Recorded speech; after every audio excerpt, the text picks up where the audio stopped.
Bien. Bon, merci encore d'être venus aussi nombreux et nombreuses et nombreux. Bonne année, puisque c'est encore que le 23. Comme d'habitude, avant de présenter mon ami Michel Spiro, je vais parler des conférences suivantes, enfin du trimestre.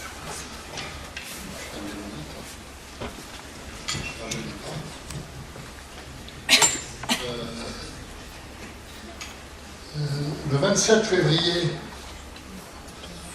la conférence sera donnée par Christophe Bonal, délégué français de l'IADC,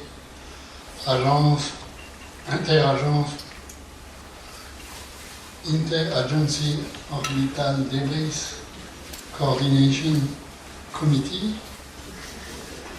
En français, je ne sais pas dire. Qui viendra nous parler des débris spatiaux. On avait déjà failli avoir une conférence sur les débris spatiaux, mais la conférencière n'avait pas pu venir. Donc les débris spatiaux, comment s'en débarrasser? Et la suivante, donc, aura lieu le 20 mars. Elle sera donnée par Marc Girard, que vous connaissez, puisque c'était le monsieur qui nous avait donné l'excellente conférence sur les vaccins. Alors, cette nouvelle conférence sera le sida, 5000 nouvelles infections par jour, à quand un vaccin? Donc voilà, ça ce sera le 20 mars, ici toujours. Alors, ce soir, je suis très content d'accueillir ici Michel Spiro, qui n'était pas venu à Morlaix, mais il était venu à Roscoff, hein, donc il n'était pas venu à Morlaix. Le fait qu'il ne soit pas venu à Morlaix ne signifie pas qu'il voulait éviter la Bretagne. Je suis venu à Rennes aussi. Ouais, mais Morlaix, je préfère. Même si je suis dans Rennais depuis 54 ans. Alors, Michel est directeur de recherche émérite au CNRS, physicien des particules.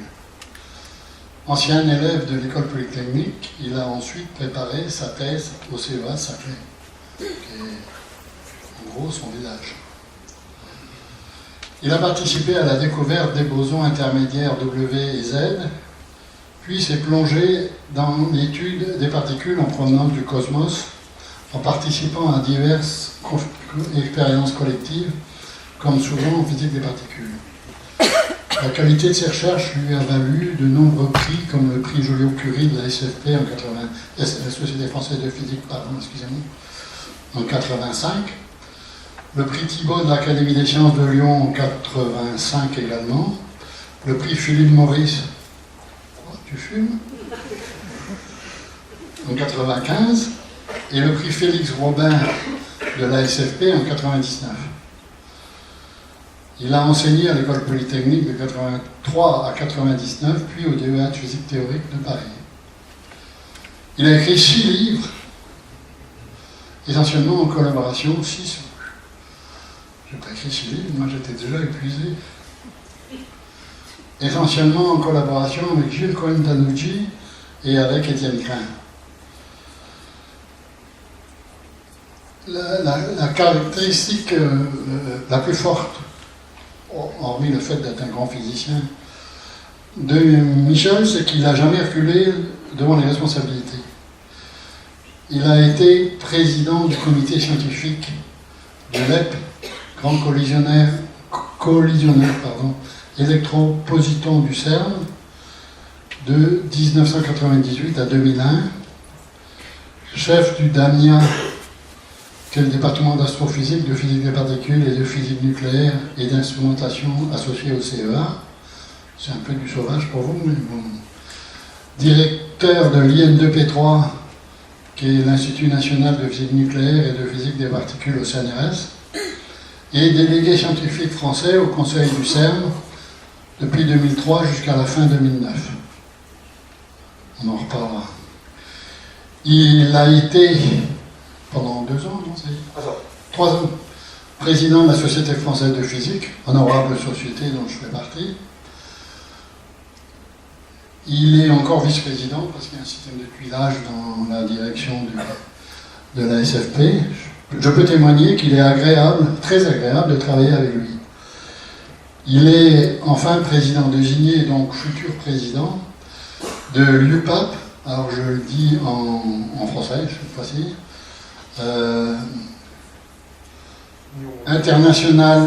Union internationale de physique et de physique appliquée. Il est enfin chevalier de la Légion d'honneur et officier de l'Ordre du Mérite. Michel, c'est à toi la parole. Merci, est-ce que vous m'entendez? Oui. Parfait. Merci Daniel pour cette introduction. Merci à vous d'être effectivement si nombreux, je suis impressionné, surtout en semaine à 20h30. Je vais donc vous parler du CERN, donc le Centre européen de recherche nucléaire, on dirait aujourd'hui de recherche sur les constituants ultimes de la matière.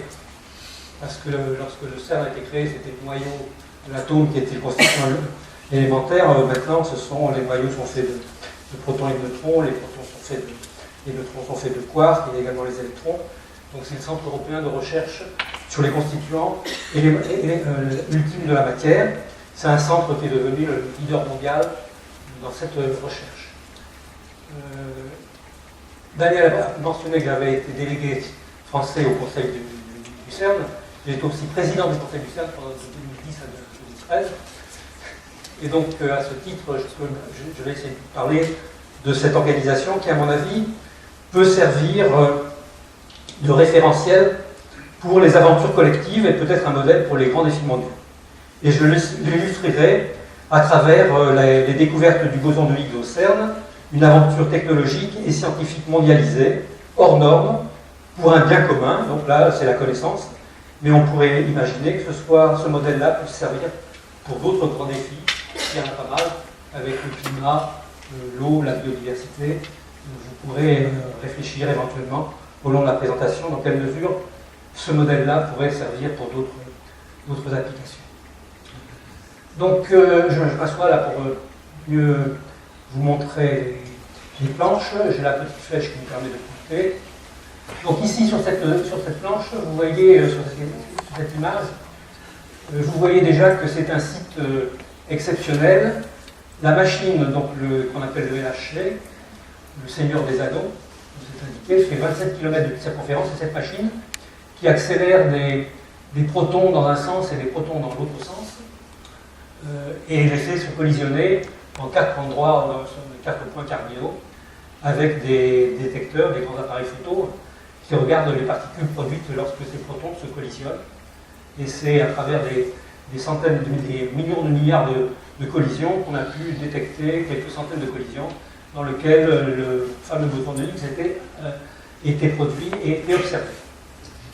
C'est une aventure, donc vous voyez déjà la taille de l'installation, mais c'est une aventure aussi qui, sur le temps, a duré extrêmement longtemps, puisque l'idée même du boson de Higgs pour pouvoir expliquer la masse des particules élémentaires, qui est quand même une caractéristique majeure, la masse, d'où vient la masse des particules élémentaires, d'où vient la base de la matière. Ce boson de Higgs a été prévu théoriquement en 1964. La machine, pour pouvoir mettre dedans des protons, parce qu'au début, effectivement, il y avait des électrons et des positrons, c'était le fameux collisionneur d'électrons-positrons dont j'avais été président du conseil du comité scientifique, qu'a mentionné Daniel. Cette machine a été donc transformée en collisionneur de proton-proton. L'idée a été émise en 1984, approuvée en 1994 par le conseil du CERN, justement celui que j'ai présidé. À l'époque, il était présidé par Hubert Curien, qui, si j'ai bien compris, est venu à Morlaix dans le temps passé, qui a été ministre de la Recherche français. Les premières collisions proton-proton ont eu lieu en 2010, avec une énergie qui était la moitié de celle qui est là aujourd'hui, c'était la moitié de l'énergie nominale qu'on voulait atteindre. Aujourd'hui, on a 2 fois plus d'énergie. Il a tourné donc à la moitié de cette énergie jusqu'à 2012, et le boson de Higgs a été observé en 2012. L'énergie nominale a été atteinte en 2015, et l'intensité nominale des faisceaux est atteinte maintenant, et on va la dépasser dans les années à venir, et la machine devrait tourner jusqu'en 2035. Donc vous voyez, on parle de 1964 à 2035. Pourquoi je vous dis ça? C'est que maintenant on est déjà en train de réfléchir à la machine qui succéderait éventuellement au LHC, et on parle d'une machine de 100 km de circonférence, dans laquelle on injecterait à partir du LHC, avec l'idée que cette machine tournerait jusqu'à la fin du cycle. Derrière, donc bien sûr, il y a un laboratoire qui est adossé à ce site. Hein. Ce site, vous voyez ici, c'est la frontière franco-suisse. On doit pouvoir la deviner, elle est encore en très blanc pointillé. Elle est en très blanc pointillé. Et vous voyez ici le lac Léman, vous voyez le Mont Blanc, et en premier plan, vous avez le Jura. La machine est dans un tunnel à 100 mètres de profondeur. Ça, ce que vous voyez, c'est un grand tuyau dans lequel il y a de l'hélium superfluide qui circule pour refroidir les aimants qui permettent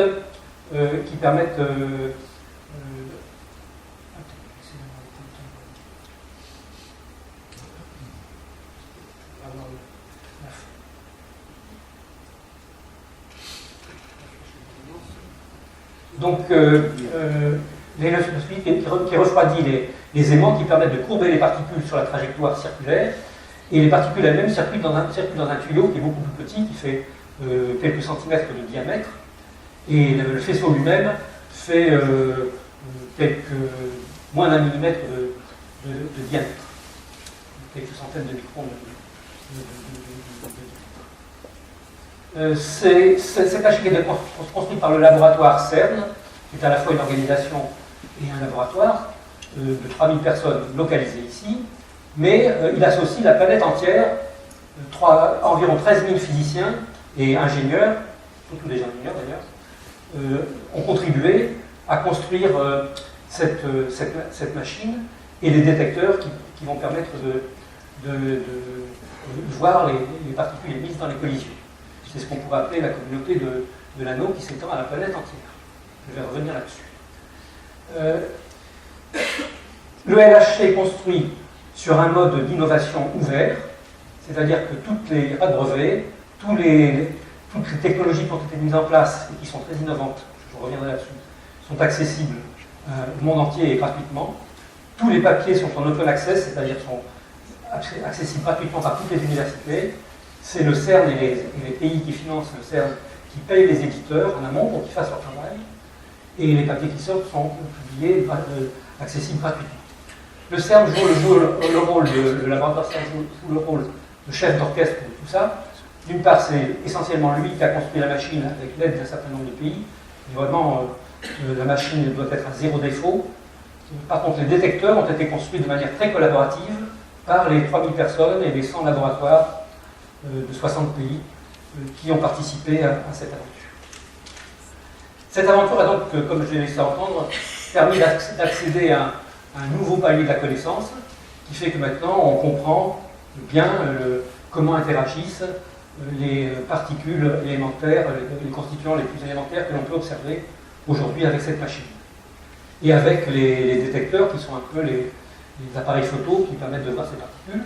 Ces grands détecteurs font, vous voyez ici, d'ailleurs je crois que l'affiche reprend ces détecteurs, vous pouvez voir une personne ici qui devine à peine, hein, c'est à la taille d'une cathédrale, ces 4 détecteurs, ces grands appareils photo construits, donc, comme je vous l'ai dit, de manière collaborative par les milliers de personnes autour de ces grands détecteurs. Il y a chaque fois peut-être 3000 personnes qui travaillent, qui fait au total à peu près, excusez-moi, 12 000 personnes.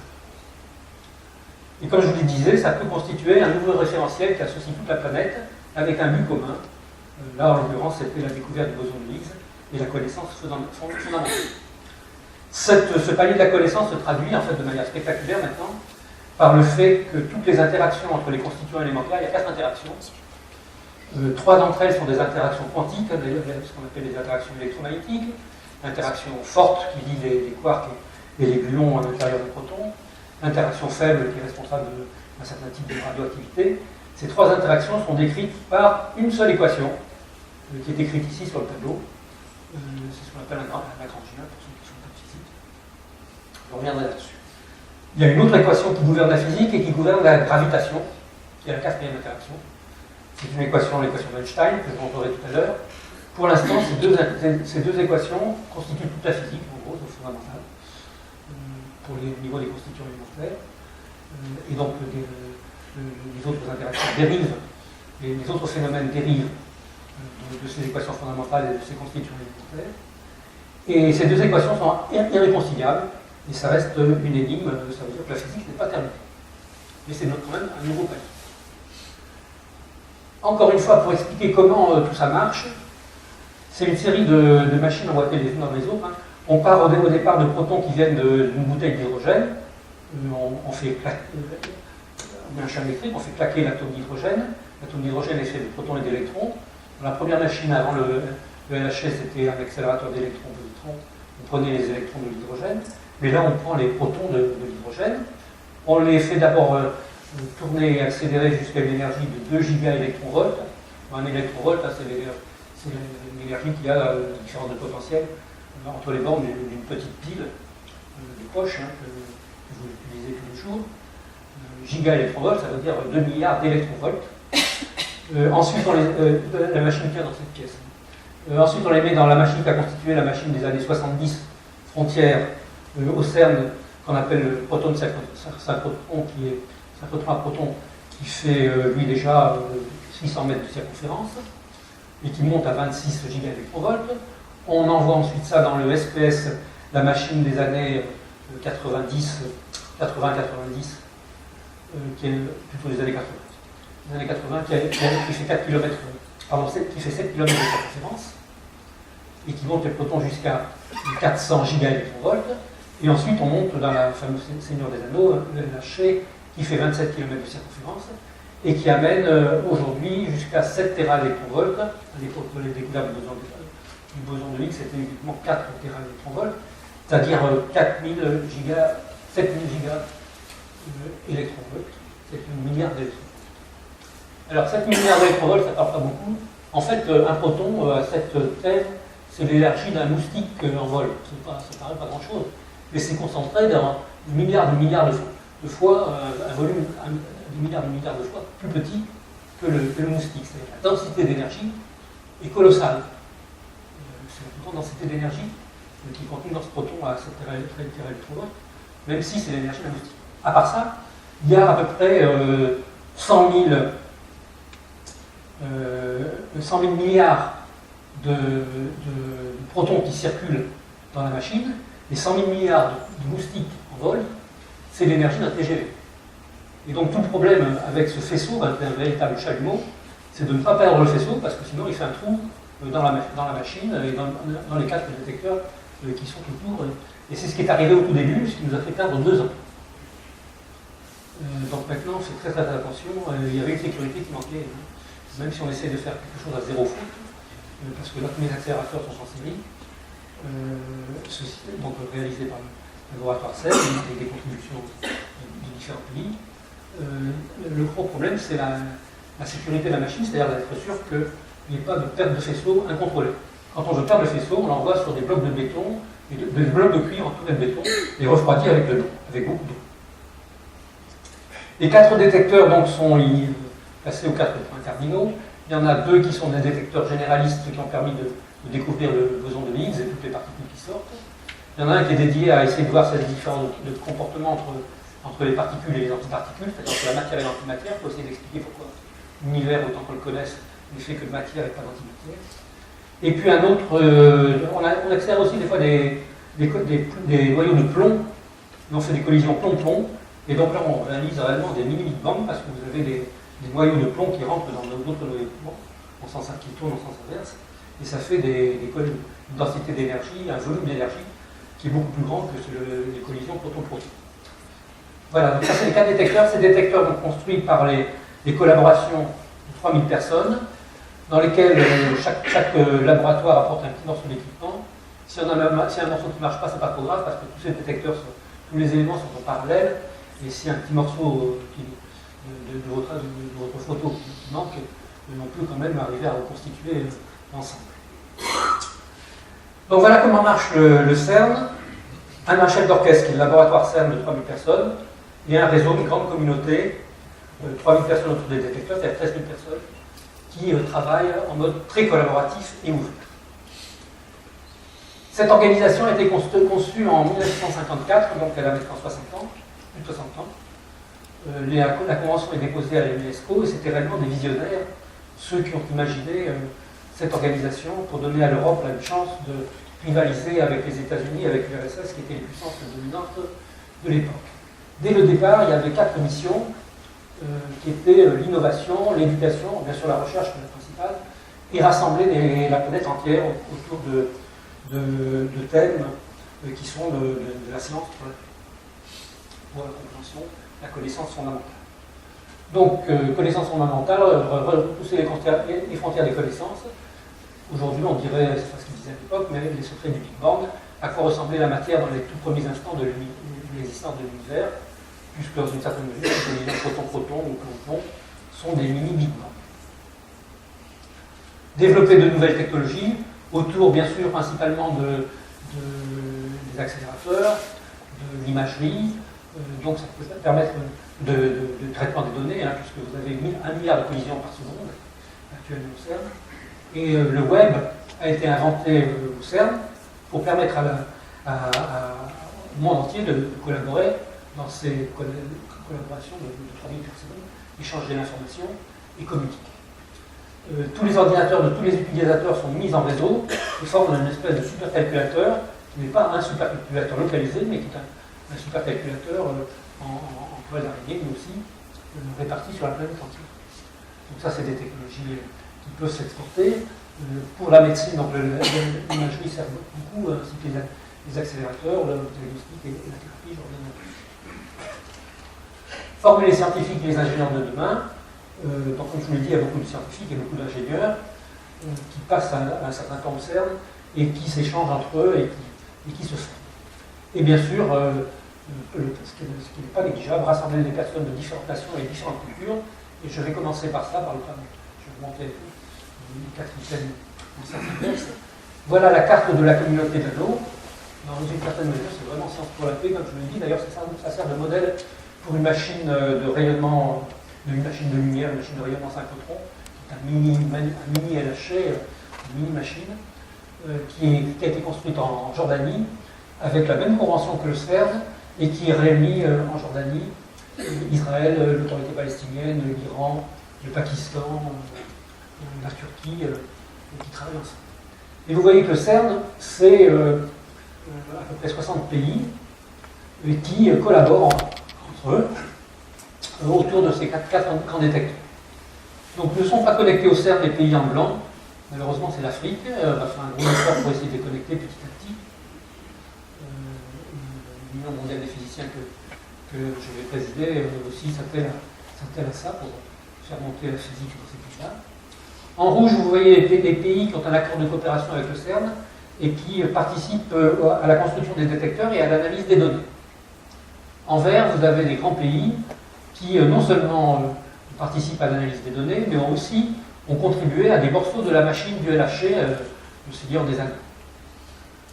En bleu ciel, vous avez ce qu'on appelle les pays associés au CERN, qui contribuent à 10% de ce qu'ils contribueraient s'ils étaient membres, mais qui mettent dans un pot commun pour que le CERN, que le laboratoire CERN, puisse construire la machine et jouer le rôle de chef d'orchestre. Quand je dis chef d'orchestre, ça veut dire que le CERN, bien sûr, sous-traite à l'industrie, mais il est capable, ou au laboratoire, du monde entier, mais il est capable, s'il y a une défaillance, de reconstruire en interne ce qu'il faut, et de pallier à la défaillance, soit d'un laboratoire, soit d'un industrie. En bleu, donc foncé, ce sont les pays qui sont réellement membres du CERN, il y en a 22 aujourd'hui, ceux qui mettent le plus dans le pot commun. Le budget est à peu près d'1 milliard de francs suisses, c'est-à-dire 1 milliard d'euros par an. Vous voyez ici le budget de 1 milliard d'euros. Donc il y a 2300 personnes qui sont des employés permanents de l'organisation internationale qui est le CERN, le laboratoire CERN, et qui réside à Genève, sur le lieu à côté du Nano.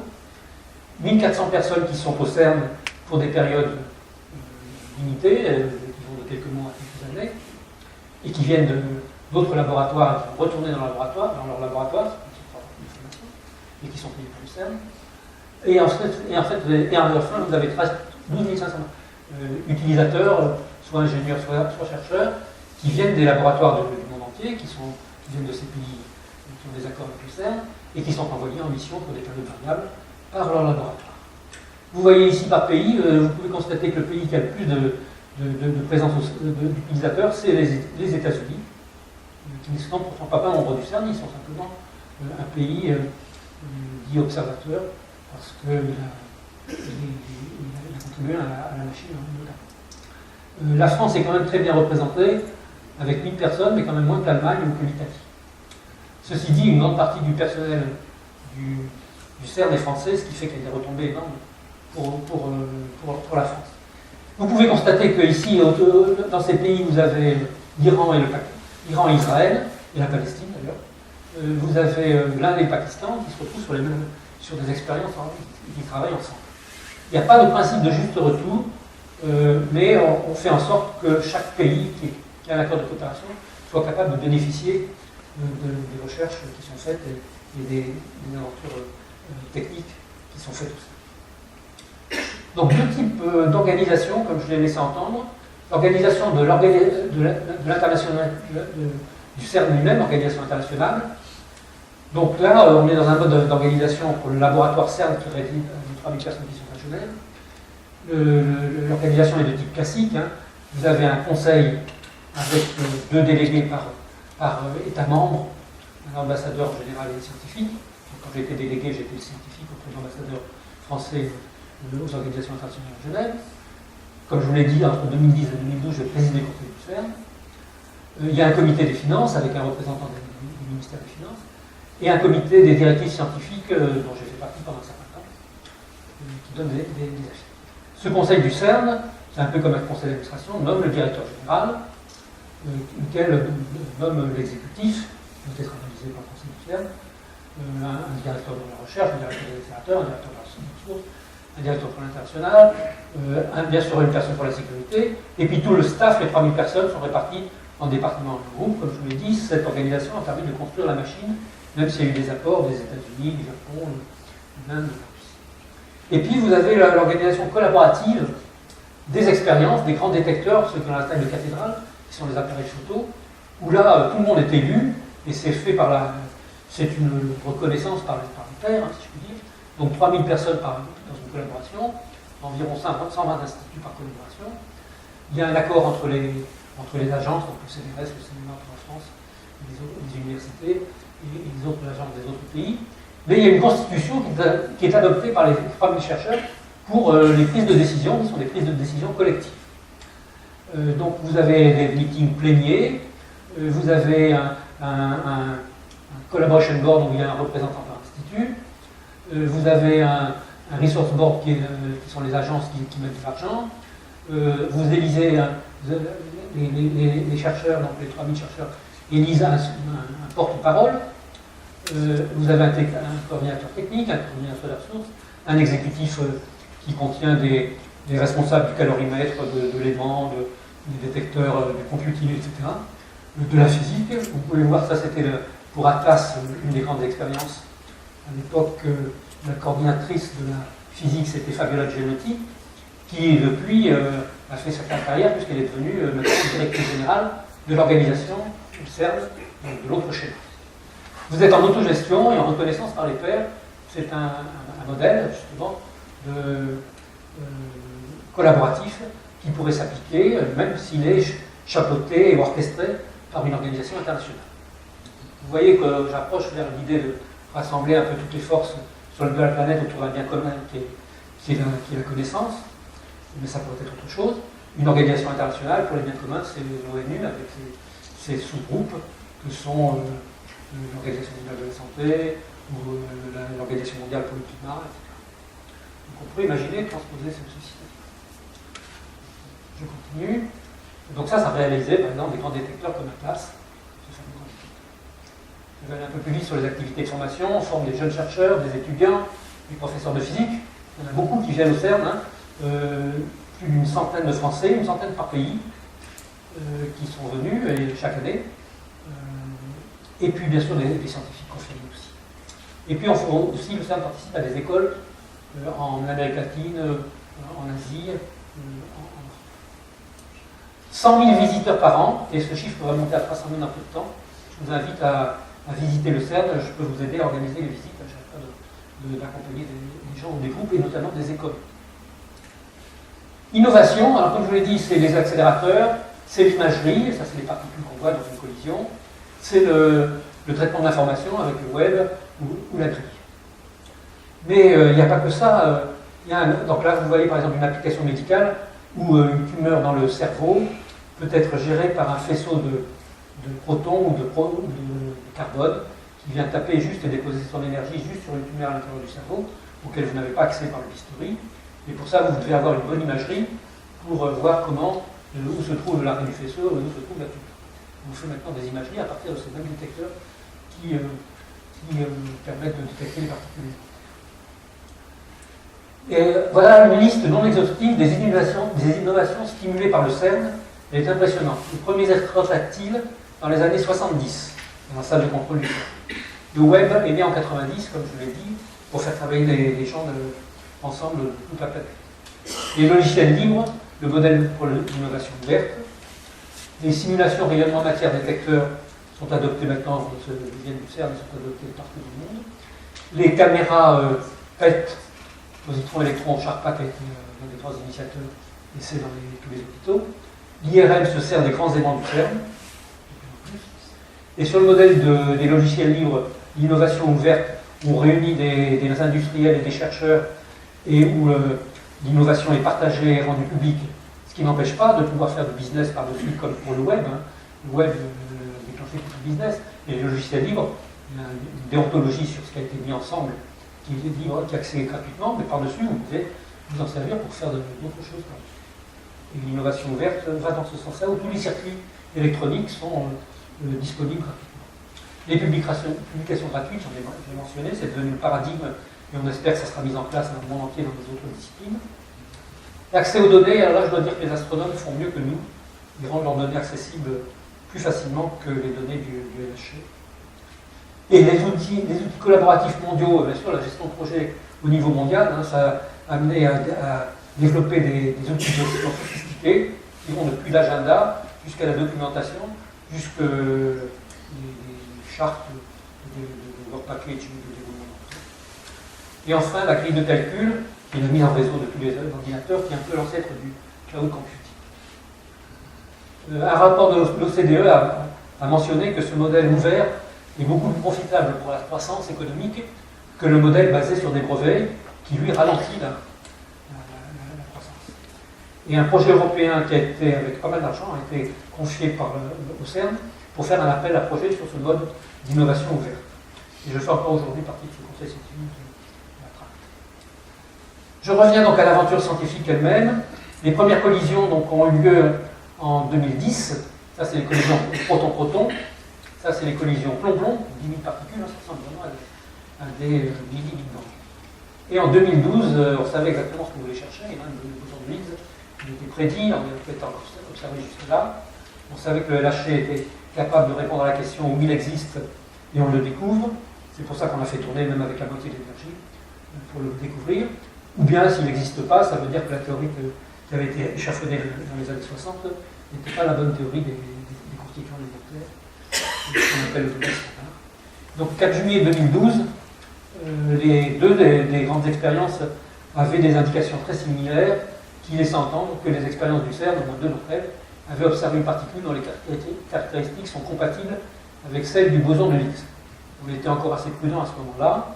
Maintenant, on est sûr que c'est bien le boson de Higgs. Une conférence de presse avait été faite à l'époque, et à notre grande surprise, elle avait eu un écho fantastique, puisque presque, lorsque des enquêtes médiatiques avaient été faites, on avait considéré qu'à peu près 1 milliard de personnes avaient été exposées à cette découverte, même sans vraiment comprendre encore de quoi il s'agissait, mais ils avaient senti qu'il y avait un nouveau continent de la connaissance qui avait été observé. Lorsque le séminaire avait été fait dans le CERN, il y avait à minuit, il y avait une queue déjà de quelques centaines de mètres de jeunes qui voulaient absolument être dans l'amphi qui était plein. Le séminaire avait lieu à 9h du matin, ce qui avait fait dire que c'était un peu comme un concert de rockstar, ce séminaire. Voilà ce qui avait été dit. Vous allez voir que c'est quand même assez abstrait.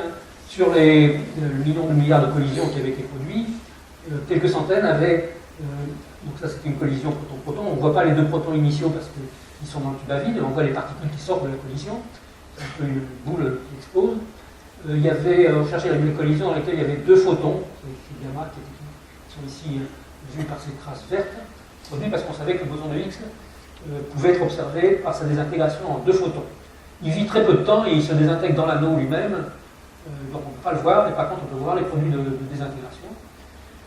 Sa masse n'était pas connue, on savait qu'elle était inférieure à 1 téraélectronvolt, donc comme les faisceaux avaient dans le centre de masse, on avait 7 téraélectronvolts, 8 téraélectronvolts d'énergie, par la relation E égale MC2, on était capable de produire le boson de Higgs normalement, puisqu'il avait une masse qui était 8 fois plus petite que l'énergie disponible par la violence des collisions proton-proton.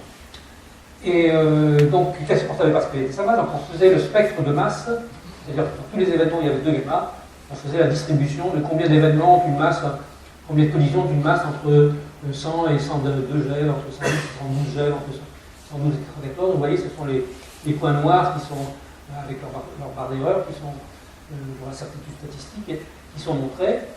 La théorie électrophèle décrivait bien le continuum qui était dû à des phénomènes qui n'ont rien à voir avec le boson de Higgs, qui produisent 2 gamma.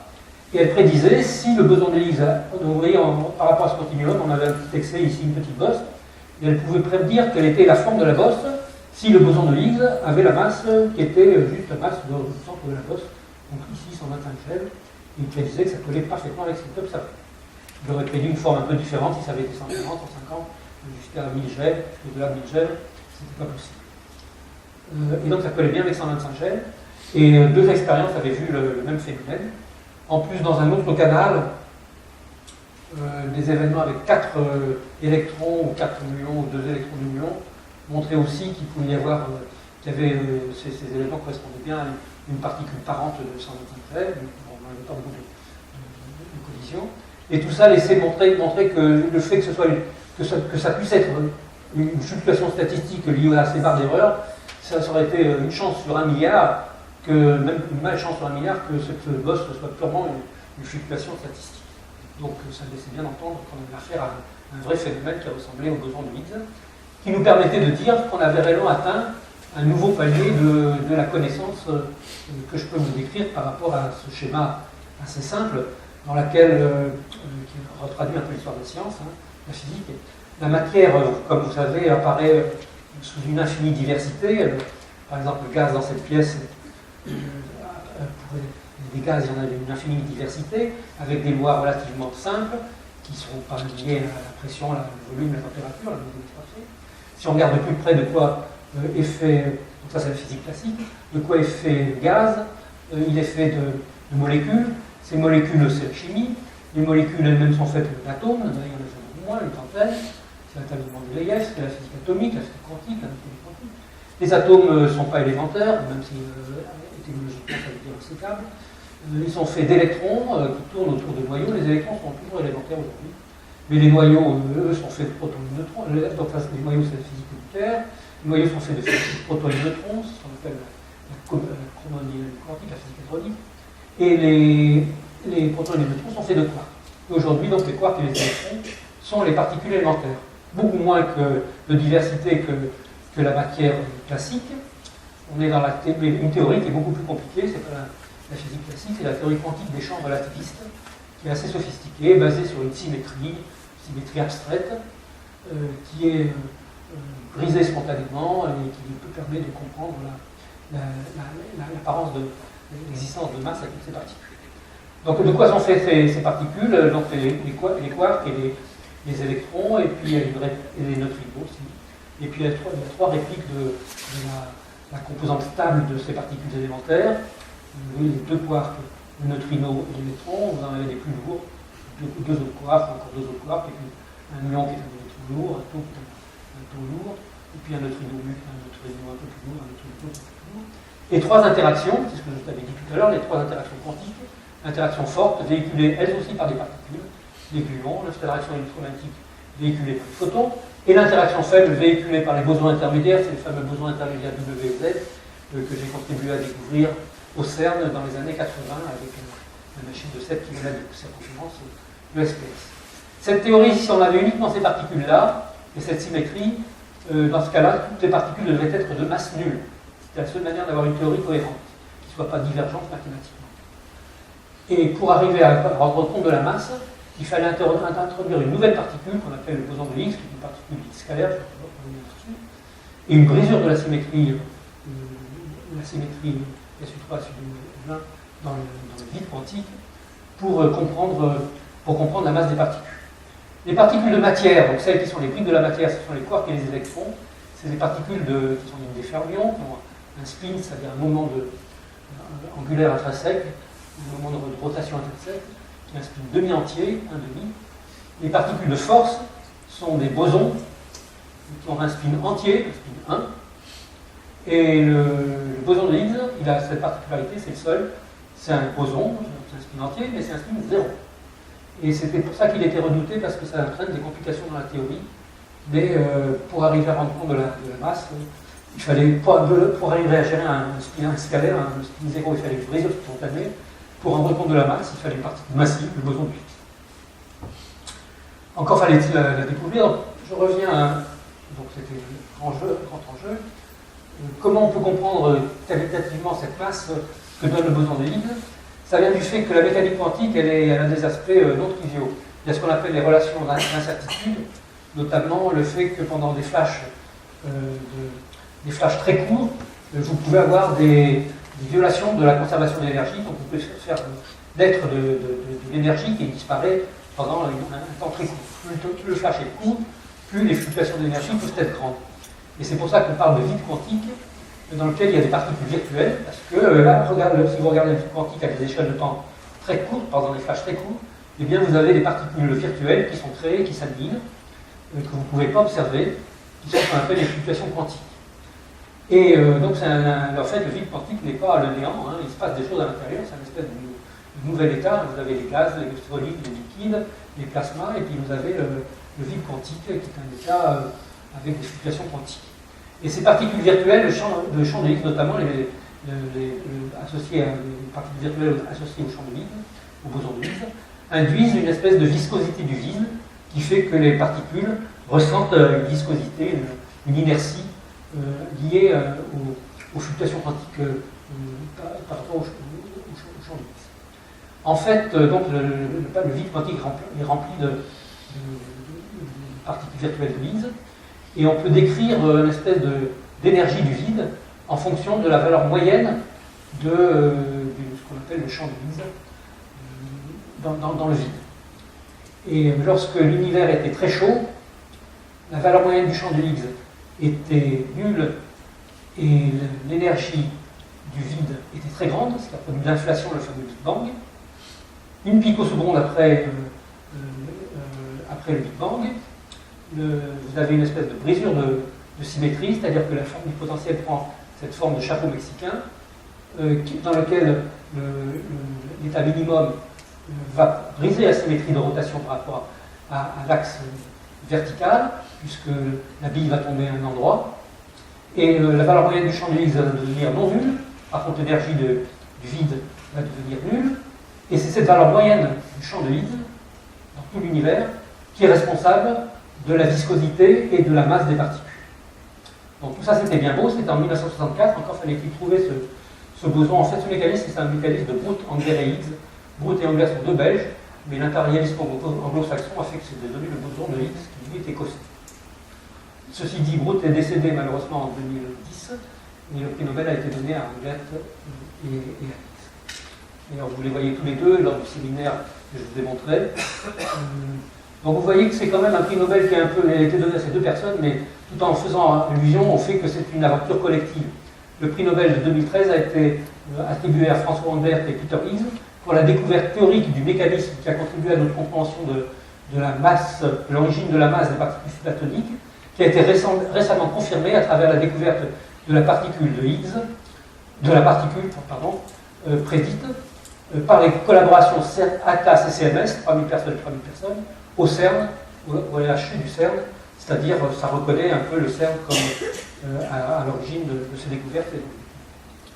Bon, depuis, je vais passer rapidement, on n'a fait que confirmer avec des pics qui sont beaucoup plus jolis qu'au début, que c'était bien le boson de Higgs. Maintenant, on voit que le boson de Higgs se désintègre de manière, en des particules en se couplant de manière proportionnelle à la masse de ces particules. Donc on retrouve bien la collection du boson de Higgs avec la masse. On augmente sans arrêt la statistique. La statistique est représentée par ce nombre-là. Donc en 2012-2013, on avait des milliards de collisions données par ce nombre-là. Maintenant, on en a presque 10 fois plus, et on en aura 100 fois plus en 2035. C'est l'objectif final pour pouvoir étudier le boson de Higgs et pouvoir voir aussi s'il n'y a pas des déviations par rapport à la théorie actuelle et s'il n'y a pas des nouvelles particules qui apparaissent. Et comme je vous l'ai dit, on réfléchit déjà à quelle pourrait être la machine après le LHC. Il y a deux idées, soit un grand collisionneur linéaire, de nouveau électron-positron cette fois-ci, qui irait de Lausanne jusqu'à la vallée du Rhône, ou bien une machine de 100 km de circonférence, un grand collisionneur circulaire, qui serait peut-être 3 fois plus grand, et avec des éléments qui seraient 3 fois plus puissants, ce qui permettrait de gagner un facteur 10 et ouvrir une nouvelle fenêtre au-delà de la fenêtre en énergie du LHC. Si vous allez de Lausanne donc les électrons partiraient de Lausanne, les positrons partiraient de la vallée du Rhône, et viendraient se collisionner ici, où se trouve le CERN, ou bien la machine circulaire, qui actuellement a les préférences de la communauté. Et ici, vous voyez le petit LHC de 7 km de circonférence, qui injecterait dans le futur circulaire collider, qui passe sous le lac Léman, derrière le lac de Salève, et vient traverser la vallée du Rhône pour revenir ici, avec sans doute 4 expériences au total. Donc c'est celle-là qui est préférée. Sans doute que comme pour le LHC, on démarrerait par un collisionneur époussé moins, et ensuite on passerait à un collisionneur proton-proton. Pleine exploitation du LHC jusqu'en 2035, possibilité de découvrir des déviations par rapport à la théorie ou des nouvelles particules, et vers 2025, un choix de la nouvelle machine pour continuer l'aventure de la connaissance. La préférence aujourd'hui irait plutôt vers une machine de 100 km de circonférence. Et donc, je voudrais vous montrer que déjà, cette aventure a fait des petits, si je peux dire, il y a d'autres domaines maintenant qui vont vers ce type d'organisation. Et ça rejoint le fait que ça va toucher à la gravitation cette fois-ci. Donc, je vous ai dit que le palier, ça c'était les 3 interactions quantiques, faibles, fortes et électromagnétiques. L'autre équation, c'est l'équation d'Einstein, qui décrit la gravitation comme une courbure de l'espace-temps. Donc ça, c'est une théorie déterministe, alors que la théorie quantique, elle est intrinsèquement probabiliste. Celle-là, la gravitation, est intrinsèquement déterministe. On suit des trajectoires, alors ce n'est pas des lignes droites, elles sont courbées à cause de la gravitation. Donc on décrit la trajectoire suivie par la gravitation, par les particules soumises à la gravitation, par la courbure de l'espace et du temps. Il y a aussi ce qu'on appelle une constante cosmologique, et on se demande si la constante cosmologique pourrait pas être reliée à l'énergie du vide auquel j'ai fait allusion tout à l'heure, donc on pensait qu'elle était nulle, mais elle n'était pas. Cette équation a été vérifiée récemment par 2 types de grandes expériences qui sont des collaborations mondiales aussi. Les ondes gravitationnelles, donc ce sont des détecteurs qui sont placés aussi dans le monde entier. La France participe à un détecteur franco-italien qui est en Italie. Les Américains ont un détecteur en Amérique, et maintenant il y a l'Inde qui est rentrée dans le jeu, le Japon, et toutes les données sont mises ensemble pour détecter des événements qui, dans le cosmos, sont des catastrophes gravitationnelles. Par exemple, la coalescence de 2 trous noirs en un seul trou noir. Coalescence qui est décrite par cette trajectoire, par le fait qu'il y a l'émission, la radiation d'ondes gravitationnelles qui font perdre de l'énergie au système binaire et qui petit à petit vient de coalescer en un seul système. Et c'est ça qui est observé en février de 2016 par LIGO et Virgo. Maintenant, depuis, il y a également eu l'observation de la coalescence de 2 étoiles à neutrons, qui sont des objets qui ont la masse du Soleil et qui font 11 km de rayon, et qui ont coalescé pour donner un trou noir. Donc ces 2 phénomènes ont déjà été observés, et bien d'autres seront observés, et ils collent parfaitement avec la prévision de l'équation d'Einstein, la prévision de l'équation que j'ai montrée tout La cosmologie, donc, qui sont l'histoire de l'univers, depuis le Big Bang, auquel j'ai fait allusion, colle aussi parfaitement avec l'équation d'Einstein. Comme vous savez probablement, hein, on observe aujourd'hui que l'espace de l'univers s'étend, c'est-à-dire toutes les galaxies, aussi loin qu'on regarde, se fuient les unes les autres, et quel que soit l'endroit dans lequel on est dans l'univers, on voit toutes les galaxies se fuir les unes les autres. Un peu, alors c'est 3 dimensions, mais si vous étiez à 2 dimensions, c'est un peu comme la surface d'une sphère, d'un ballon que vous enflez, où vous soyez sur la surface du ballon, vous verrez les objets sur le ballon s'éloigner les uns les autres. Plus ils sont loin de vous, plus ils s'éloignent rapidement. Ça, c'est la première constatation. L'autre chose, vous savez que la vitesse de la lumière, c'est 300 000 km par seconde. Donc, quand on voit loin, on voit l'univers tel qu'il était il y a longtemps. Donc, dans le passé, eh bien, l'univers, on le voit, et c'est normal, puisque actuellement il s'étend, il se dilue. On le voit plus dense dans le passé, et donc plus chaud, un peu comme un gaz. Si vous comprimez un gaz, il va devenir plus chaud. Et si on regarde suffisamment loin, eh bien, il était tellement chaud que les structures étaient décomposées, et même on peut imaginer que l'univers était une soupe de particules en collision. Un peu les collisions qu'on voit là. Pour vous donner une idée, quand on regarde le Soleil, on le voit tel qu'il était il y a 8 minutes. Lorsque vous regardez la Voie lactée, vous la voyez telle qu'elle était il y a des dizaines de milliers d'années. Eh bien, on est capable de voir un rayonnement diffus. L'univers, c'est actuellement, c'est quand on le voit avec plus lointain, c'est lorsque l'univers était une soupe d'atomes, d'hydrogène essentiellement et d'hélium, en formation. Donc des protons, des noyaux d'hélium et des électrons qui se recombinaient. Et lorsque les atomes se sont recombinés, comme les atomes sont électriquement neutres, la lumière a pu voyager dans l'univers sans être absorbée, et elle peut nous parvenir jusqu'à nous, à voyager depuis 13,8 milliards d'années. On voit l'univers tel qu'il était il y a 13,8 milliards d'années. Avant, il était tellement chaud que les atomes étaient dissociés, c'était donc un plasma, et donc là, les photons, la lumière, naviguaient, faisaient un mouvement brownien, et on ne pouvait rien faire. Mais on a la chance de voir cette carte, elle a été vue par le satellite Planck, qui est aussi une collaboration mondiale. Elle a été vue, et cette carte, on peut l'associer à, donc on regarde un peu une carte de température. La température à l'origine était de 6000, à peu près de 6000 degrés, de quelques milliers de degrés. Hein. C'est la température pour ioniser l'atome d'hydrogène. Et aujourd'hui, quand on la revoit, elle est plus que de 3 degrés, parce que au fur et à mesure, les photons la longueur d'onde des photons se dilate sous l'expansion de l'univers, et donc la lumière qu'on voit est décalée vers le rouge. Mais on a une trace de la température de l'univers, chaque point c'est une direction, telle qu'elle était il y a 13,8 milliards d'années. Les inhomogénéités sont minuscules, c'est des parties pour 1% mille. Presque au millionième près, c'est presque la même chose. En bleu, vous avez les parties froides, en rouge, vous avez les parties chaudes. Alors, très homogène, mais malgré tout avec des petits grumeaux. Et on pense que ce sont ces grumeaux qui, sous l'effet de la gravitation, au cours des 13,8 milliards d'années, se sont condensés, sont devenus de plus en plus importants, les contrastes sont augmentés jusqu'à structurer l'univers et à faire que l'univers aujourd'hui est fait d'étoiles, de galaxies, d'amas de galaxies, une structure extrêmement compliquée. Mais c'est les germes des structures qui, pendant les 13,8 milliards d'années, ont donné naissance à l'univers que l'on observe. D'où vient l'origine de ces germes?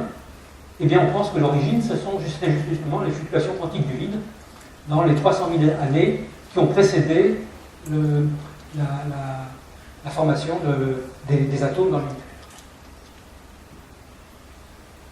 Vous voyez ici le satellite Planck qui est un petit bijou. Alors, à la différence du Seigneur des Anneaux de 27 km, c'est un petit bijou mais construit par la planète entière. Et vous voyez maintenant le grand récit de l'univers que l'on peut avoir, qui va de la gauche vers la droite. À partir des 13,8 milliards d'années, tout l'univers observable aujourd'hui était concentré en un point très chaud. C'est ce qu'on appelle le Big Bang. Et donc la fameuse inflation liée probablement à l'énergie du vide et un champ scalaire qui ressemble au boson de Higgs, au champ de Higgs ou quelque chose d'équivalent. Après une picoseconde, la lumière et la masse vient aux particules, c'est le mécanisme de Hooke-Angler-Higgs que j'ai décrit tout à l'heure. Après 10 microsecondes, les quarks, donc la masse vient aux particules, les quarks et les gluons, et les bosons intermédiaires, tout ça. Après quelques microsecondes, les quarks et les gluons se condensent en protons et neutrons. L'univers est fait de protons, de neutrons et d'électrons. Après quelques minutes, les premiers noyaux se forment. Les protons et les neutrons s'assemblent en iode, en lithium, en iode. Après 300 000 ans, les premiers atomes se forment. C'est la fameuse carte que vous voyez ici, 400 000 ans, pardon. Et la lumière, à ce moment-là, peut voyager. Il y a une période sombre qui dure pendant environ 400 millions d'années. Les premières étoiles vont se former, puis les premières galaxies, les amas de galaxies, jusqu'à aujourd'hui. On pourrait croire qu'on a tout compris dans l'univers, mais en fait, c'est pas tout à fait vrai parce que j'ai pas eu le temps d'en parler, mais on ne comprend pas pourquoi la masse du boson de Higgs c'est 125 GeV, mais pas autre chose, ce qu'on appelle l'échelle électrofaible. C'est une des motivations pour la prochaine machine, 200 km de circonférence. L'univers semble fait de matière, la matière qu'on connaît, celle de nos atomes ne représente que 5% de toute la matière dont on a besoin sous l'effet gravitationnel. Il y a une matière sombre qui est 5 fois plus abondante, qui représente 25% de la masse d'énergie dans l'univers, 5 fois plus que la matière connue, qui est faite de particules dont on ne sait pas ce que c'est. On espère aussi les découvrir au LHC ou avec la prochaine machine. Qu'est-ce que l'énergie sombre ou la constante cosmologique dont on a besoin pour comprendre pourquoi l'univers a l'air d'exploser à nouveau, c'est-à-dire d'avoir une dilatation exponentielle à nouveau? Où est passée l'antimatière? Question dont je vous ai parlé tout à l'heure, au tout début. Et enfin, il y a les neutrinos qui ont une masse tellement petite qu'on se demande si ça vient du mécanisme de Higgs ou d'un autre mécanisme. Et finalement, comment unir la gravitation et la théorie quantique? Vous voyez que ça fait encore beaucoup de questions qu'on a à résoudre pour les générations futures, même si on augmente notre connaissance, notre flux de connaissances dans lequel les générations futures pourront puiser. Et enfin, dans toute cette histoire, c'est un peu comme la biologie, hein, on se demande quelle est dans la construction de toutes ces structures et de l'univers tel qu'il est aujourd'hui, quelle est la part du hasard. Hein. Au départ, on démarre avec des processus quantiques, donc des processus qui sont aléatoires intrinsèquement. Il y a des lois de la physique, je vais vous montrer la grande symétrie, et la part du hasard, de la nécessité et de l'émergence petit à petit des différentes structures qui ressemblent à des coupées russes de l'emboîtement dans l'histoire de l'univers. Quand on fait visiter le CERN, on le fait visiter à des enfants aussi, et on leur fait faire un dessin, ils expriment, dessine-moi un physicien, il met une petite légende. Voilà un dessin de Clément. Et la légende, un physicien cherche le pourquoi du pourquoi. Vous voyez bien qu'on est plutôt dans une quête infinie, avec un horizon de la connaissance. On parle plus de vérité maintenant en science, on parle d'horizon de la connaissance, parce que ça s'éloigne sans arrêt. Comme l'a dit Daniel, j'ai fait beaucoup de livres, enfin beaucoup, 5 ou 6, qui sont mentionnés ici. Est-ce qu'ils auront accès? Oui, c'est filmé, je crois, donc ils pourront avoir accès à toutes ces références. Et je vais faire un petit couplet pour revenir maintenant sur le fait que cette communauté, elle a des caractéristiques qui pourraient servir pour d'autres communautés orientées vers les biens publics. Ça sera les 15 années. D'abord, elle est animée par un idéal qui permet de transcender les différences de culture, de religion ou d'idées. C'est la passion qui s'exprime. Et c'est aussi le fait que tout le monde pense que la physique, c'est quelque chose qui est fiable, dans lequel on croit. Ça, c'est par rapport aux fake news et toutes les thèses complotistes. On a une manière de fonctionner cérébralement qui nous unit. Tous les métiers sont unis, hein, parce que pour faire ces grands aimants, là, vous avez une petite idée de à quoi ça ressemble avec une coupe. Vous avez un très grand champ magnétique, vous avez là des cryogénistes, donc des magnéticiens, des cryogénistes, des mécaniciens, c'est aligné au micron, de l'électronique, une puissance électrique colossale, 120 MW, des détecteurs qui demandent de l'assemblage minutieux à une échelle incroyable, des aspects, des pixels, il y a des milliards de pixels dans ces détecteurs, également de l'optique, tout ça ensemble, et puis, pas le moindre, l'informatique, le traitement des données, qui, comme je vous l'ai dit, est une mise en réseau. Ici, vous avez une carte des ordinateurs allumés en réseau pour traiter les données du LHC. En fait, ce système ressemble un petit peu à l'organisation du CERN. C'est-à-dire que c'est fait l'organisation de la communauté. Vous avez un nœud de traitement des données au CERN, vous avez des nœuds d'ordre 1 qui sont les premiers nœuds qui sont des grands centres de traitement des données en France et le centre de calcul de l'INP3. On avait une dizaine à travers le monde, qui sont raccordés au CERN, au nœud du CERN. Autour, vous avez tous les nœuds universitaires et des laboratoires qui sont raccordés à ces nœuds principaux. Et finalement, vous avez les PC des chercheurs qui sont raccordés à tout ça. Et donc, ça fait une espèce de supercalculateur, c'est une toile de calculateur. C'est aussi un type d'organisation qui peut nous inspirer, qui ressemble à celle de la communauté de l'anneau elle-même, comme je l'ai décrit avec le CERN qui est le chef. Un petit couplet donc sur les biens publics mondiaux, hein, vous en avez, qui sont les biens publics culturels, l'ozone, le climat, l'eau, la biodiversité. Donc là, évidemment, le risque, c'est de surutilisation. Vous avez les biens qui sont liés au patrimoine, le risque, c'est la sous-utilisation, la connaissance, l'accès à Internet, à l'éducation, à la santé. Et puis, vous avez des biens qui sont liés à une politique mondiale, à la paix, la lutte contre la pauvreté, la stabilité financière. L'ONU, comme je l'ai dit tout à l'heure, est le lieu naturel pour coordonner toutes les organisations internationales en charge de ces biens publics mondiaux. Il y a des TO, l'Organisation internationale de TO, de la santé, de l'éducation, l'UNESCO. C'est vrai que la notion de bien public mondial tend à être remplacée par les notions de développement durable, de défi mondial, de mécanisme de facilitation de transfert, pour qu'on n'ait pas l'impression qu'on empêche les pays en développement d'accéder à ces biens. Donc, comme je vous l'ai dit, un modèle d'organisation pour un bien public mondial pourrait être inspiré de celui du CERN, ou de la grille de calcul mondiale. Donc, une organisation internationale qui est le centre de la toile d'araignée, avec une convention internationale signée par les États, un conseil de cette organisation avec des États, des multinationales, des ONG, un exécutif avec du personnel qui mutualise les moyens sur un site, s'il y en a besoin, pour un but commun, qui est le but du bien public mondial et l'intérêt privé. Des centres d'ordre 1, qui peuvent être faits avec des partenaires industriels, des associations, qui mettent en commun des moyens pour le but commun avec l'organisation internationale. Au niveau 2, des universités, des entreprises, des associations, qui participent à l'aventure mondiale collaborative, auto-organisée, avec un idéal commun, une constitution, dotée d'une hiérarchie plate, favorisant le brassage, la confiance, l'émulation et la reconnaissance par les pairs. L'aventure mondiale est coordonnée par l'organisation internationale, qui elle est beaucoup plus structurée. Elle implique donc l'aventure des sciences, de la technologie, de l'innovation, de l'éducation. Là-dedans, vous avez un mélange de collaboration et d'émulation, c'est ce qu'au CERN on appelle la coopétition. Sans secret, transparence et en mode innovation ouverte. Une stratégie partagée sur le long terme, remise à jour régulièrement.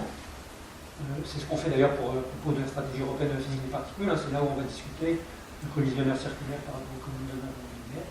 Pensée globale, agir local, penser à long terme, agir à court terme, bottom-up et top-down. Un code de conduite, ça c'est le code de conduite pour faire partie de cette aventure mondiale. Pour le CERN, c'est l'intégrité, agir avec éthique, toute honnêteté intellectuelle en étant responsable de ses actes. Engagement, faire preuve d'une grande motivation, professionnalisme, créativité couplée à l'excellence, diversité, apprécier les différences, promouvoir l'égalité et favoriser la collaboration. Autogestion et reconnaissance. Donc ce modèle, moi j'ai essayé de promouvoir auprès de l'ONU à Genève, puisque l'ONU a une antenne à Genève, et on a organisé un workshop sur le modèle du CERN, donc les Nations Unies et les biens publics mondiaux, qui a eu lieu en 2015, je crois, et qui a été, la conclusion a été donnée par Edith Cresson, qui m'a fait bien plaisir. Ce modèle, on continue à le discuter dans les rencontres du Vietnam, que j'anime aussi, avec le soutien de l'UNESCO, et on essaie de voir si ça pourrait être construit au niveau européen pour l'énergie et le climat. Et j'essaye dans cet esprit aussi de mettre sur pied une année internationale de la science fondamentale pour le développement, au moment du centenaire de l'Organisation mondiale de la physique que je préside, que je vais présider. On verra si ça touche. Et je vais conclure, je suis presque dans les temps, oui, c'est ça. Je conclue par cette planche. Le CERN, le LHC, modèle pour la société, donc en une planche, basé sur un rationalisme collectif et des valeurs communes, rassemblant par-delà les différences religieuses ou de citoyenneté. Le LHC, la plus grande aventure scientifique mondialisée, Il correspond à une quête de l'humanité, une part d'infini qui est en nous. Cette aventure pourrait servir de modèle à bien d'autres pour tourner vers les grands défis mondiaux. C'est un mélange d'organisation mondiale couplée à une communauté mise en réseau. C'est une stratégie mondiale couplée à des initiatives locales, avec toutes les échelles du temps conjuguées. C'est appelé la coopétition. Et bien sûr, derrière, parce que ça peut leur paraître comme un rêve, mais il faut rêver l'impossible pour réaliser le possible. Merci beaucoup.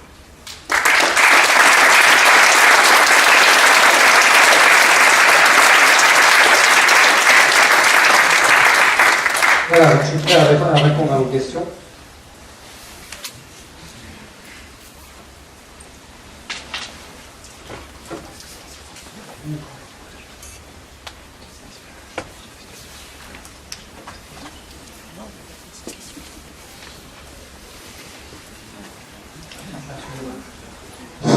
Merci Michel de cette présentation colossale. Un grand voyage. Une question quand même, je crois que crois-tu que si le CERN essayait d'être créé maintenant, il serait créé? Il serait plus créé. Il a été créé dans l'époque où il y avait des visionnaires et des personnes qui avaient une vision vraiment sur le très long terme. C'est vrai qu'on a perdu cette vision du long terme au niveau politique. Il fallait un mélange de scientifique et de politique pour créer ça. Après la guerre, suite à la dévastation, il y avait l'idée d'avoir, les conseils de la résistance aussi, il y avait l'idée d'avoir un souffle nouveau qui nous emmène sur le long terme. Il y a eu la création de l'Europe, la création du CERN, peu après il y a eu la création de l'Agence spatiale européenne. Maintenant, on n'est plus du tout dans cet esprit-là. L'horizon politique se raccourcit, par contre l'horizon scientifique garde cette dynamique à très long terme, mais il y a un hiatus de plus en plus grand entre l'horizon des scientifiques et l'horizon des politiques, ce qui n'était pas le cas à l'époque de la création du CERN. Alors l'Asie, peut-être, la Chine est en train de reprendre ce flambeau en développant des projets à très long terme. Donc, questions, commentaires. Commencez par le deuxième, c'est le premier trop difficile. Il y a un micro là, si vous pouvez faire ça. Merci.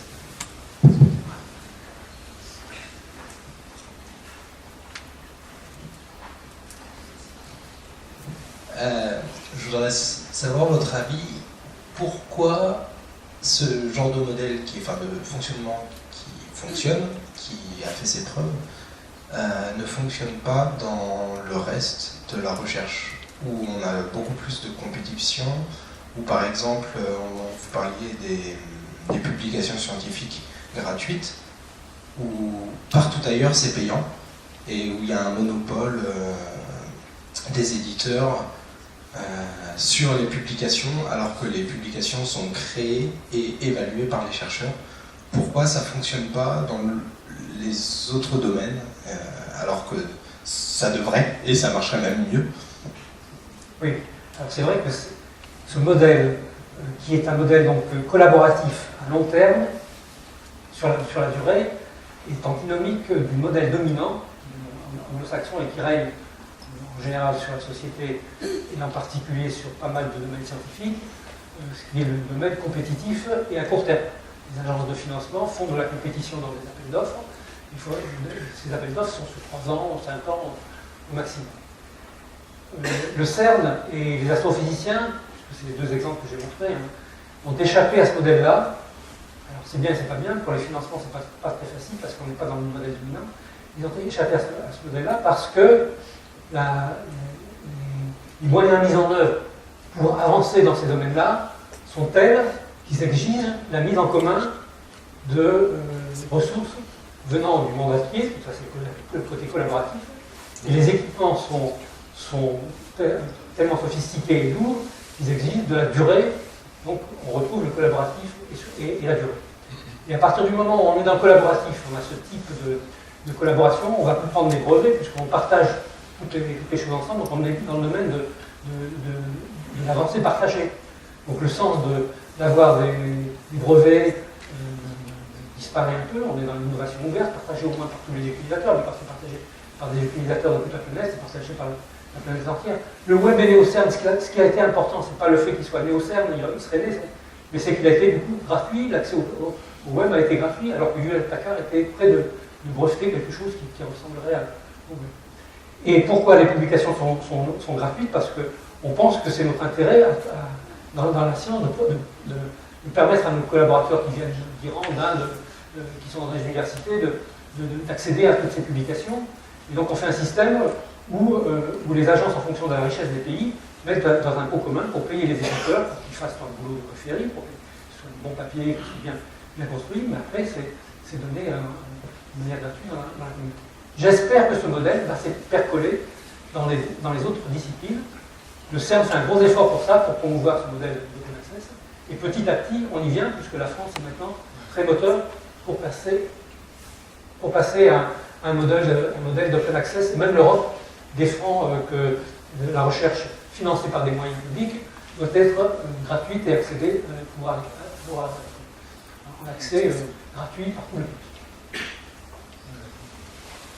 Je suis optimiste. Ça bouge. Ça bouge.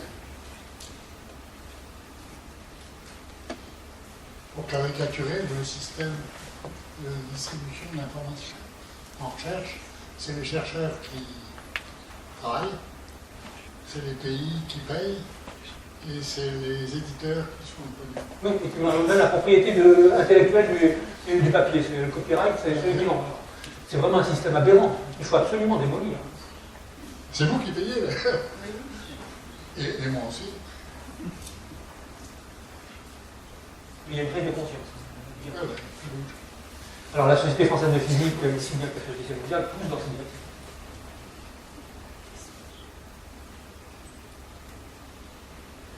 Une question?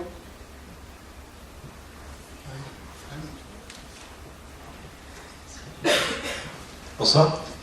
Je voulais vous poser la question de savoir la relation entre tout ce qui est coopération scientifique sur des projets énormes comme ça et le lien avec la politique, puisqu'on a bien vu qu'il y avait des financements publics, donc politiques, enfin, politisés. Est-ce que vous ne craignez pas qu'à long terme, vu les tensions qu'on peut observer un petit peu partout à travers le monde, ça nuise au développement de projets magnifiques comme ça? Oui, enfin beaucoup. Comme Daniel le dit, aujourd'hui on ne pourrait plus imaginer de créer le CERN. Le LHC a été financé encore à une époque où il y avait une volonté pour l'Europe d'investir dans la connaissance fondamentale, et où on croyait au progrès, au sens que la science apporte le progrès et la recherche fondamentale apporte le progrès. Il y a actuellement un mouvement qui va dans l'idée que ce qui compte, c'est l'innovation. On ne parle plus de progrès maintenant, les politiques ne parlent plus de progrès, c'est fini. Le mot progrès est presque devenu un mot tabou qu'on n'évoque plus. On parle que d'innovation et pratiquement plus de progrès. C'est-à-dire la connaissance, l'acquisition de connaissances et de la recherche fondamentale perd de la vigueur comme idéal en Europe. Donc j'ai un peu la crainte, et on va être au tournant au CERN, puisque quand on va proposer cette prochaine machine, quel que ce soit le linéaire ou le circulaire, on va bien voir si les gouvernements sont prêts à jouer le jeu et à partir là-dessus.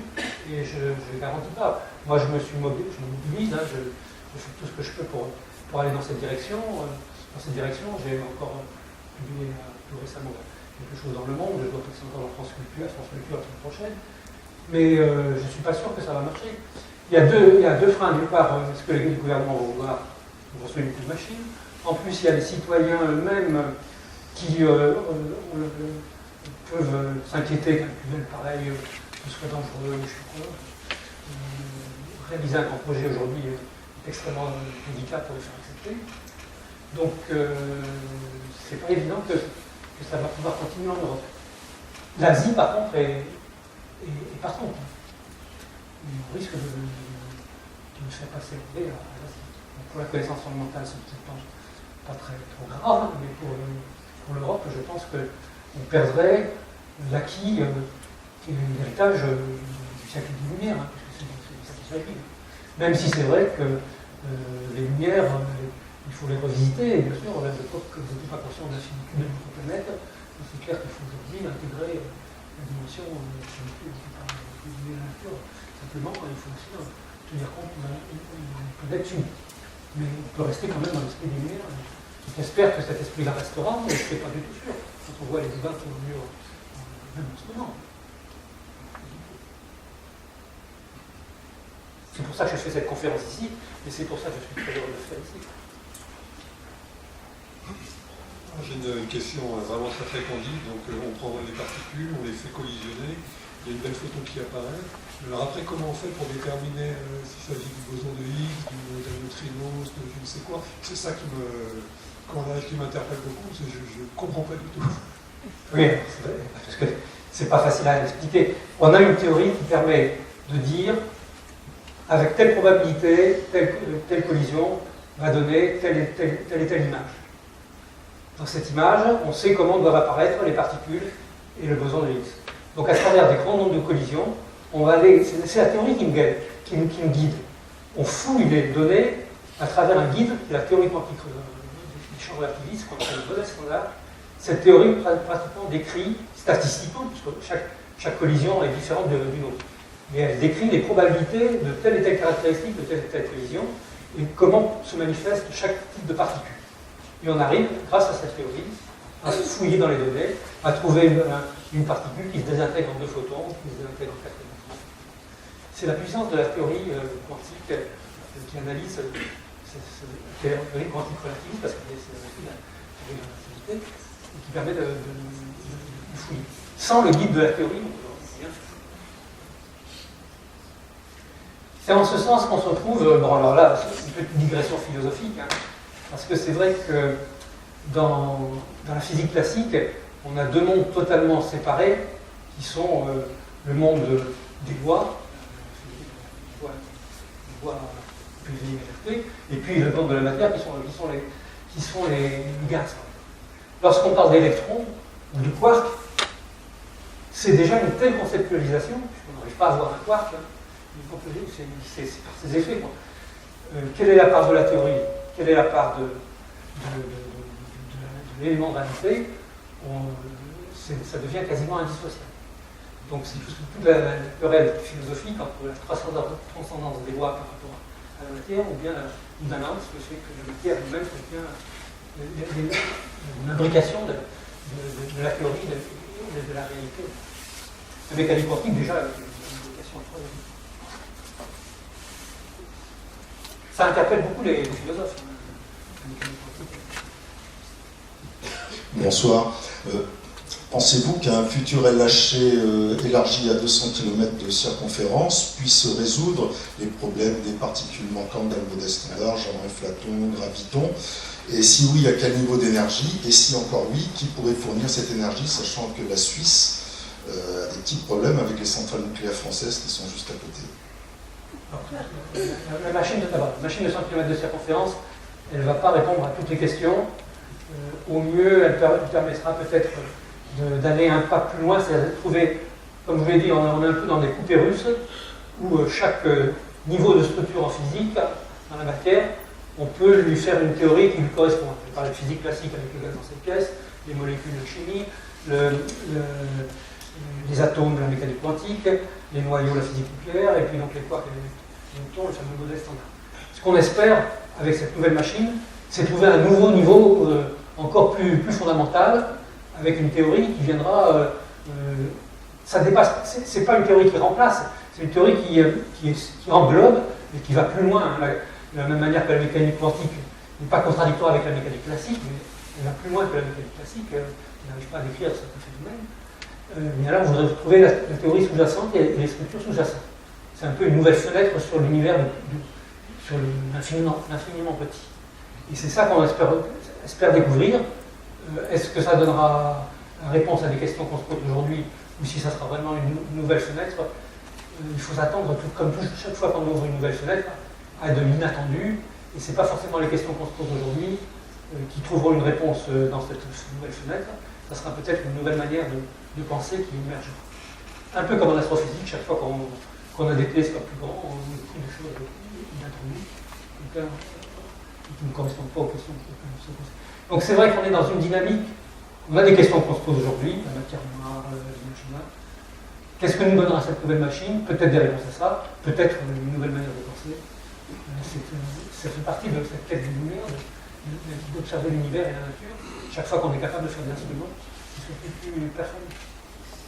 Les astrophysiciens font la même chose avec l'affinement, l'énergie, sur les probabilités de physique et certainement de collège.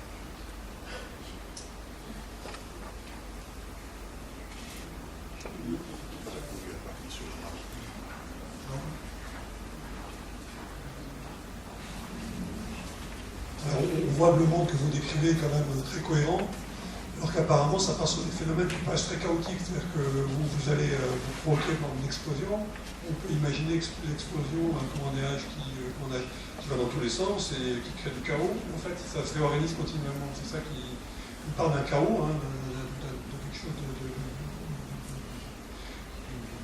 violence absolue au départ, physique, et on arrive à une certaine cohérence après, parce que tout s'organise. On voit que le monde il continue à évoluer, parce qu'on pourrait imaginer qu'au début, ce chaos n'amène que du chaos, quoi. Mais tout s'organise. C'est la dernière question que j'ai posée, quelle est la part du hasard, de la nécessité et de l'émergence? C'est exactement l'émergence, c'est comment les structures peuvent-elles apparaître? Est-ce que c'est dû à des lois fondamentales d'apparition des structures, ou est-ce que c'est dû à du hasard? C'est un enjeu quasi à la fois physique et philosophique, qui est lié à ce qu'on appelle aussi... par exemple, la vie sur Terre. Est-ce qu'il y a des milliards de planètes? Est-ce qu'on est juste, la vie est apparue sur Terre parce qu'il y avait les bonnes conditions par hasard pour que la vie apparaisse sur Terre, alors que dans toutes les autres planètes, il n'y a pas de vie sur ces autres planètes parce qu'il n'y a pas de bonnes conditions? Autrement dit, donc là, effectivement, c'est un phénomène de la chance que sur la Terre, il y a des bonnes conditions. Autrement dit, est-ce que l'univers, la partie de l'univers qu'on observe, parce qu'on n'observe pas tout l'univers, on observe que ce qu'on peut voir, la lumière a mis 13 milliards d'années pour nous parvenir, donc on va voir à une distance plus grande que 13 milliards d'années de lumière. Donc la partie de l'univers que l'on observe, est-ce que c'est celle où le hasard a fait que les structures ont pu, à partir de la chaos initiale, se développer jusqu'à ce que les étoiles et nous apparaissions? Et est-ce que, par-delà cet univers observable, il y a d'autres formes qui sont complètement différentes, où les structures sont complètement différentes, ce qu'on appelle la théorie des multivers? Ça fait partie des questions auxquelles aujourd'hui on ne peut pas répondre.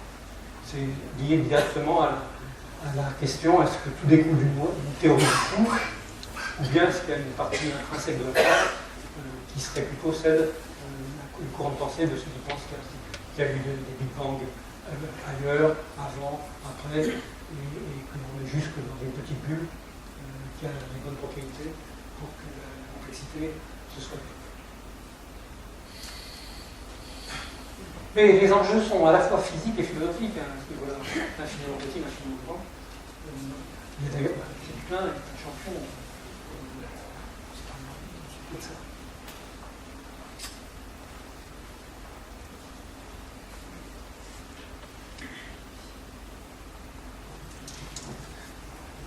Du coup, j'ai une deuxième question en réponse à la nouvelle fenêtre.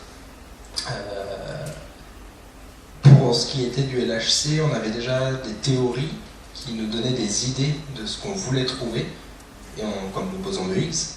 Mais la nouvelle fenêtre, pas d'idées là, si. Et du coup, comment s'en sortir si on n'a pas les idées avant, puisque ce qu'on mesure est très difficile à interpréter du fait de la statistique qui est très faible. Non, mais vous avez bien raison. C'est vrai que le LHC, on était guidé par une théorie qui nous disait que la machine répondrait à la question en notre public, pour aujourd'hui, qui était déjà une question fondamentale, d'autant plus que ce mécanisme de boson de Higgs venait de la physique des supraconducteurs. Donc on voyait bien qu'on était en train de faire une analogie entre le vide quantique et une espèce de milieu supraconducteur. Donc ça avait une résonance chez tous les physiciens. Il faut rappeler que Pierre Gilles-Lejeune était même très sensible à ça. On n'a pas aujourd'hui, pour la prochaine machine de 100 km, un guide théorique pareil. et peut-être qu'il va se construire au cours des années qui viennent, mais c'est aussi un des points d'interrogation, d'autant plus que maintenant les politiques, comme on dit tout à l'heure, pour être financés, il faut qu'ils aient quand même une garantie qu'ils vont sortir quelque chose. Une fenêtre, ça leur suffit. Ça leur suffit. Pour nous, une fenêtre, c'est déjà presque le plus important, parce que ce qui nous plaît encore plus, c'est l'inattendu. Mais c'est pas facile à expliquer à ceux qui le font. Donc pour la prochaine machine, on a quatre conditions nécessaires, peut-être même pas suffisantes. Avoir un enjeu scientifique mieux expliqué qu'aujourd'hui, que le coût soit quand même supportable, ça coûte plus cher que le marché en étant que du point de vue de l'environnement, ce soit accepté par les populations locales. Et sans doute, condition supplémentaire, c'est que les innovations technologiques associées aient des retombées sociétales. Et donc l'idée actuellement, c'est que on voudrait mettre des éléments beaucoup plus puissants et utiliser les éléments à mode TC. Si on fait ça, ça pourrait avoir des retombées pour le transport de l'électricité.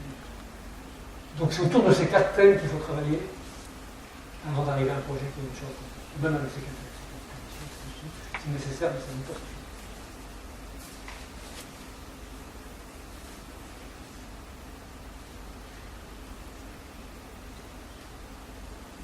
Bien. 3, 2, 1, 0.